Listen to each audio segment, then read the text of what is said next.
Welcome. My name is Cindy Lopez, the host of this CHC podcast, Voices of Compassion. We hope you find a little courage, feel connected, and experience compassion every time you listen. The data shows that ADHD is diagnosed in boys more often than girls. I wonder why that is. Join us today as we talk with Dr. Marjan Ebadi and Dr. Stewart, both psychologists at CHC, as we explore the factors behind this disparity. We'll discuss how ADHD often looks different in girls, manifesting as inattentiveness or emotional sensitivity, or even perfectionism rather than hyperactivity, and why these signs are frequently overlooked. And finally, we'll share practical strategies for parents, educators, and caregivers to recognize and support girls with ADHD, empowering them to thrive. Welcome, Dr. Ebadi and Dr. Stewart. I'm really excited that you're here today to talk about this really important topic with us. I just wonder, before we start our conversation about ADHD in girls, why don't you take a minute to tell our listeners a little bit more about you? My name is Dr. Stewart. I'm one of the clinical psychologists here at CHC, and I specialize mostly in the assessment of neurodiversity. So, looking at things like ADHD, learning differences, autism. That's how I tend to spend most of my time. I'm Dr. Marjan Ebadi. I'm also one of the clinical psychologists here. And I also focus on assessment, but mostly on ADHD and anxiety and mood disorders at CHC. Yeah, talking about ADHD in girls, we've done quite a few podcast episodes on ADHD in general, or ADHD and medication, or interventions, or ADHD and superpowers of ADHD, all of that. We haven't really talked about girls, so I'm excited for this topic today. And before we dive into that, the specific girl topic, let's start by defining ADHD. What is it? How does it impact our youth? Yeah, that's a great question. It's helpful to set those parameters, certainly here at the beginning. So when we think about ADHD, we know that it's a form of neurodiversity, which means that there are certain ways that the brain is working, which can lead to challenges, at home, at school, throughout their everyday life. And when we're thinking about ADHD, some of the most common challenges we tend to see are things like hyperactivity, which is needing to move your body around really often, things like impulsivity, quick kind of reactive behavior someone might be having, moments of inattention, moments where maybe they kind of have this hyper focus or really focusing intensely on one thing. Certainly we'll see things like difficulties with organization or planning, maybe challenges starting tasks, kind of initiating schoolwork or, an assignment that they're doing. We can see challenges with things like time management, certainly some difficulties with emotional regulation. And sometimes we'll see things like forgetfulness as the symptoms we're kind of, trying to understand with regards to ADHD. As you're going through that list, I'm like, oh, that's me. Oh, that's me. We all have moments similar to this in our everyday life, but sometimes they're a little bit more pronounced for some individuals, and that's where we would want to start to learn more about what's going on for them. And also depending on which symptom you have, because there's different types. So as you said, like people will look at the list like, oh, I don't have this or I have that. So you could have like the inattentive side that is mostly for difficulty with paying attention or being distracted often. There's hyperactive and impulsive type, which is more the fidgety and the more observant behavior that most people tend to see. And then you can also have the combined type, which just has all of the above together. And with most kids or people, ADHD usually presents in childhood. So you'll be able to see some of the symptoms before the age 6, but you can't really diagnose it before age 6, but you start seeing some of those symptoms. And then it becomes a lot more significant when they start school or when they start kind of growing up. And then there's more structure in how your symptoms and the studying may not match. So then it starts to become a lot more present for people to be able to notice it. And it can impact throughout your life. It can impact your academic work, relationship, your sense of self, because you start noticing things about yourself. And it can find challenges across your life, right? So it's lifelong. So as I've read about ADHD, the data does indicate that more boys than girls are diagnosed with ADHD. So why do you think that is?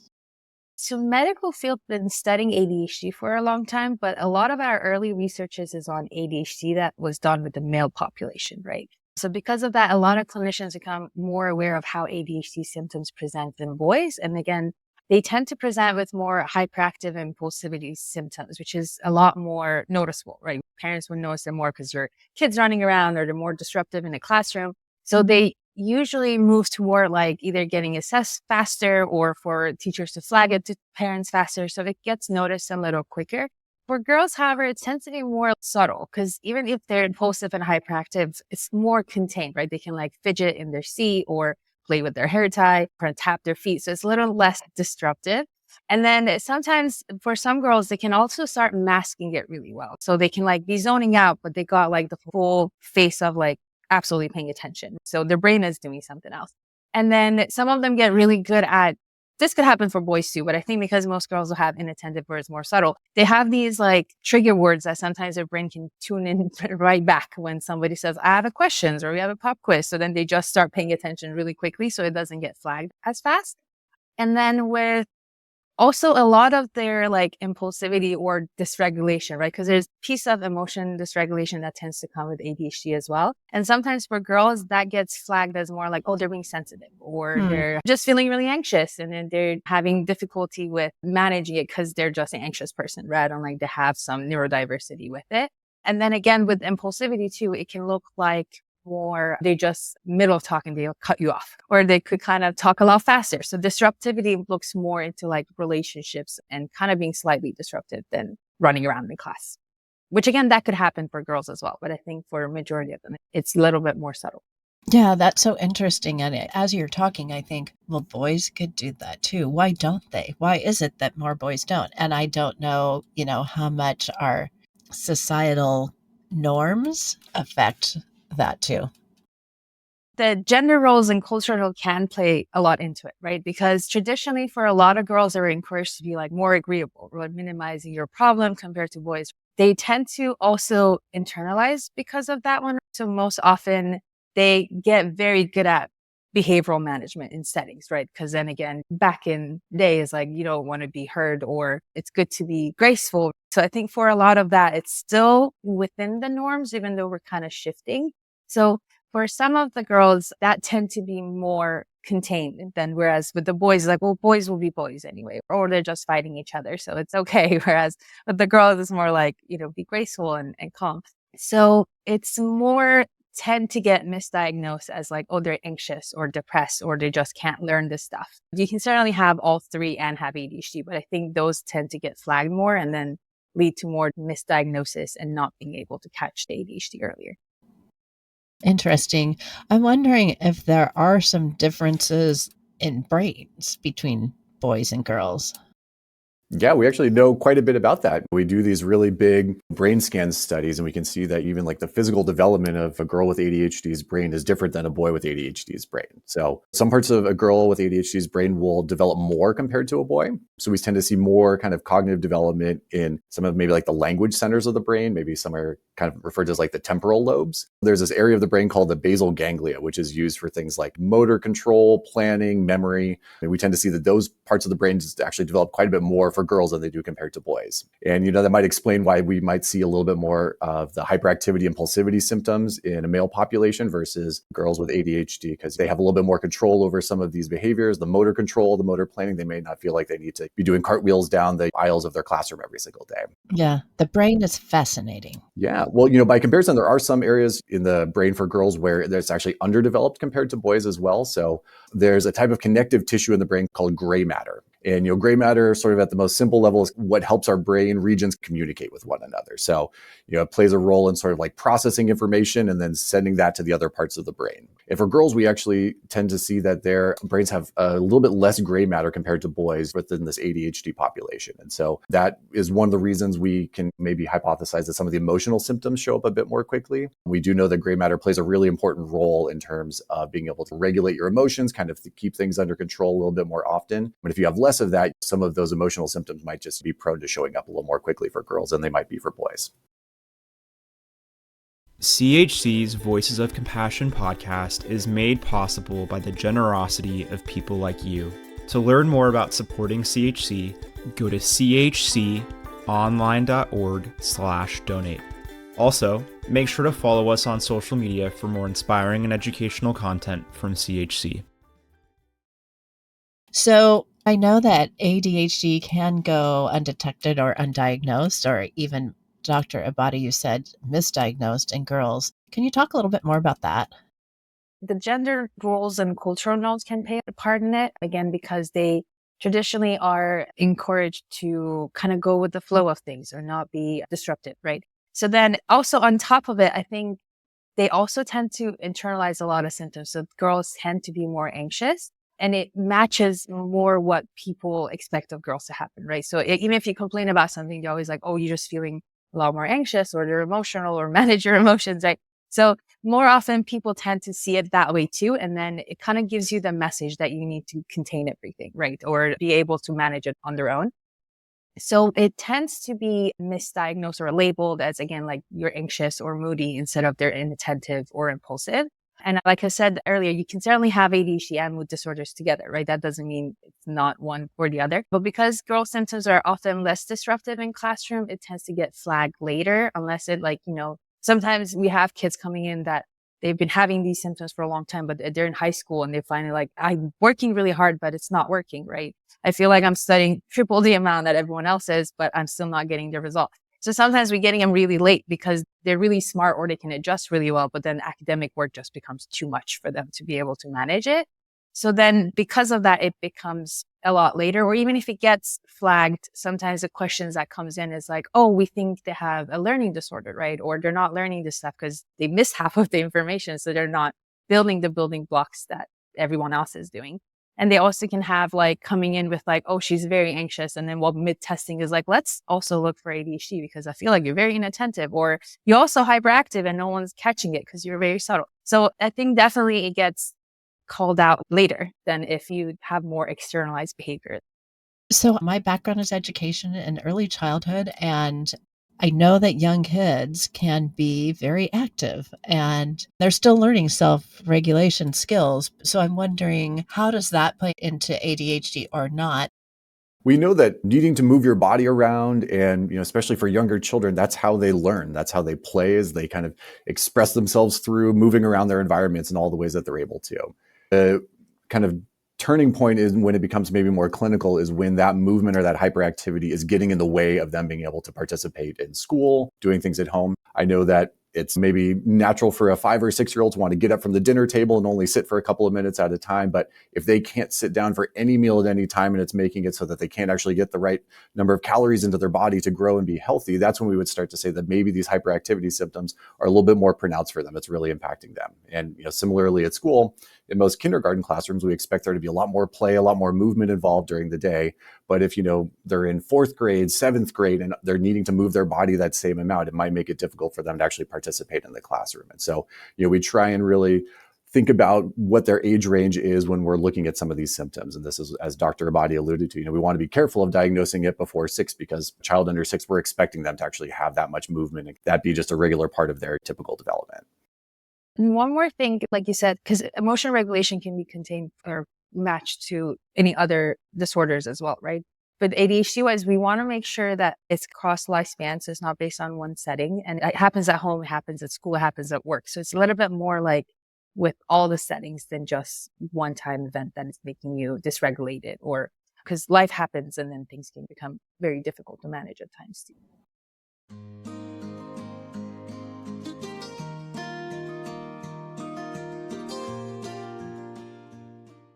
We've talked about, for girls, they can go undiagnosed, undetected, or even misdiagnosed. What are the implications of not recognizing ADHD?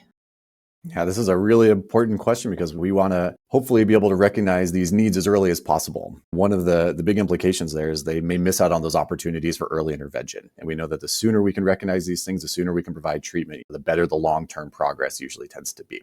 Similarly, as Dr. Body was alluding to, if they're given a diagnosis that doesn't as accurately capture what their needs are, they may not be receiving, the most effective treatment. Maybe if they've been given a dyslexia diagnosis, they may be getting academic intervention when maybe they really would be benefiting from some more of the ADHD specific interventions moving forward. So similarly, if it takes a long time for them to kind of access the right interventions, we start to see some of those consequences build up for them. For girls, this tends to be a lot more in the emotional symptoms. So they become more prone to having experience of like lowering their self-confidence, higher levels of anxiety and depression, just because as they're continuing to try and, match what the world is asking of them, and it feels like their neurodiversity is really holding them back, they start to become more self-critical. A lot more of that stress kind of finds its way into their experience.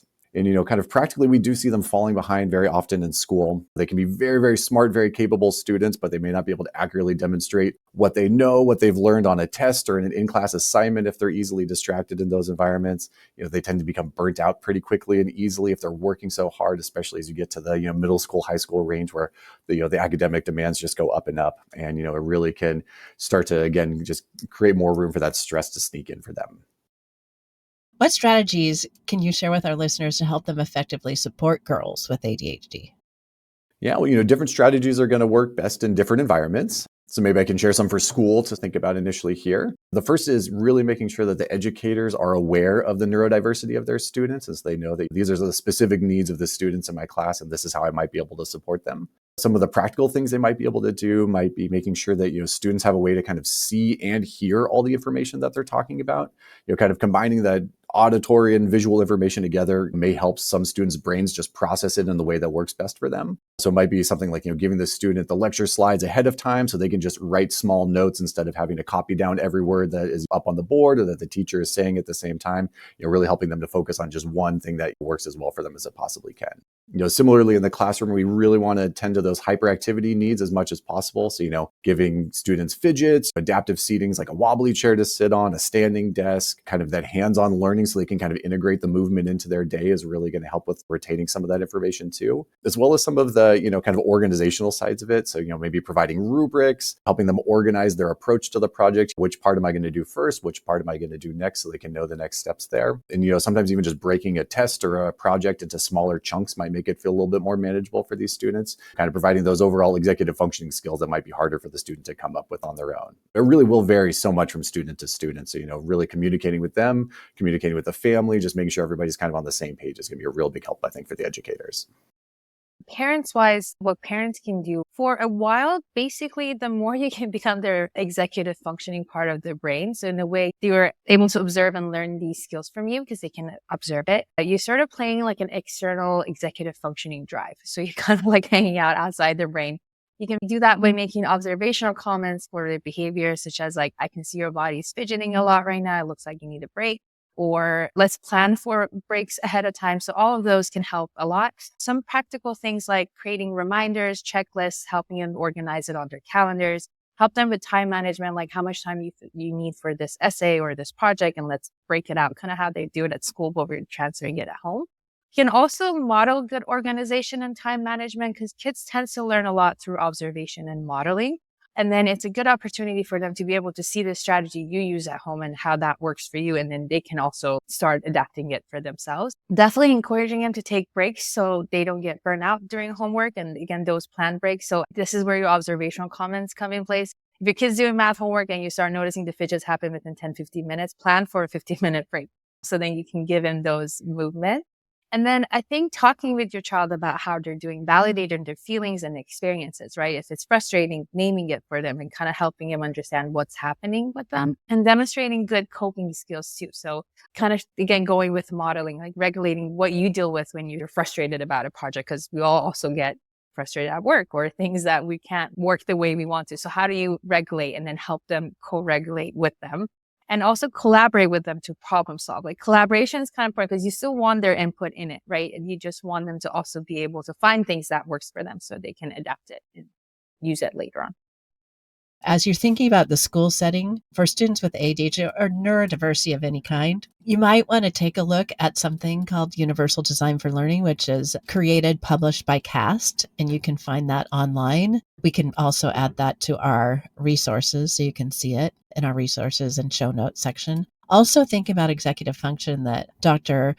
Ebadi mentioned. We do have some other episodes on executive function. You can learn more about that. And executive function can be related to ADHD, but they're also not. So we know that kids with ADHD can be challenged and not have fully developed executive function skills, but that's true for all of us. And then also thinking about validation. That's also a really good skill for all of us to have, and especially between parents and their kids. And there is another podcast episode on validation if you're interested in finding out more about that. So we've talked about school setting, home setting, ideas for parents. Are there additional resources that could help?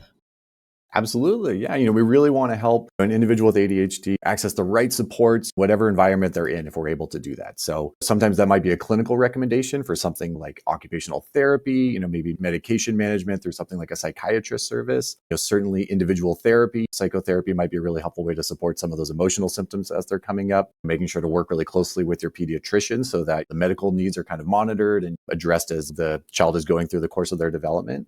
Also, things in the community like connecting with sports teams, social groups, extracurricular activities can be really wonderful ways to kind of feel that sense of belonging and really mastering some skills that might be different than, the long division that you're practicing all day in your math class, really helping them feel well there. And certainly we know that lots of things like games and playing can be a really important way to learn some of these executive functioning skills. So just making sure to provide opportunities for that instead of all of the after school hours need to be dedicated to making up for the neurodiversity that they're navigating through the school day, really providing opportunities for them to develop skills where they feel like they're gaining those strengths in ways that are important to them too.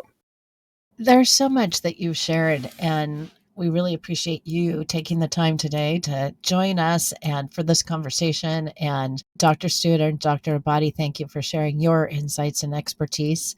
To our listeners, thank you for joining us as well. And as we wrap up this episode, Dr. Stewart and Dr. Ebadi, I'm just wondering if there's anything else you want to make sure that our listeners hear from you today on this topic of girls with ADHD. The field of research for girls and women with ADHD is growing so much at this time. We're really starting to understand that it presents so differently than maybe we've even understood it before. And so there's a lot of effort and energy going into understanding this as clearly as we can. So I hope that as we've talked about maybe some of the more nuanced ways that we understand ADHD in girls, that the listeners will know that they can find clinicians out there who specialize in this, like we do here at CHC, to be able to say, we can get the right treatment, we can access the right information so we know how to support our children. And that's something where if you're able to learn that information as early as possible, you just have a longer runway to be able to support them. So that's always what we would hope for parents and children to be able to learn.